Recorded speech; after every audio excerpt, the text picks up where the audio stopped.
became very concerned about what children watch, but at what cost. We didn't even realize how brutal these deaths were until we grew up. And honestly, we turned out fine, mostly. Nothing a little therapy couldn't handle. We went from villain gets eaten alive by starving animals to villain is gently escorted off the property by local law enforcement. And like, I'm not saying we need to traumatize kids again, but maybe, just maybe, Disney could bring back a little chaos. Because a good villain death, it's a release. Like, it's cathartic. It's satisfaction. It tells the audience, you watch this guy be evil for 90 minutes. Here's the payoff. I don't want to watch the villain apologize. I want to watch the villain fall off something really tall. The pattern is iconic. Disney villain just existing and Gravity taking it personally, and nothing beats a poetic villain death. Frollo being destroyed by the same church he used to justify his crimes. Scar being eaten alive by the same hyenas he manipulated.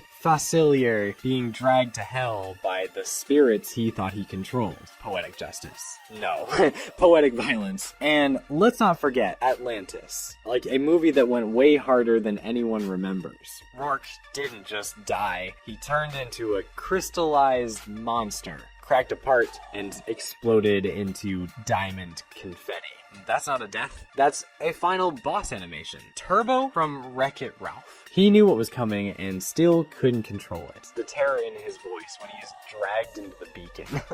Unsettling. And I love it because Disney used to let villains be villains. They didn't soften their edges or explain their trauma or make you feel bad for them. They said, this guy is awful. Watch what happens next.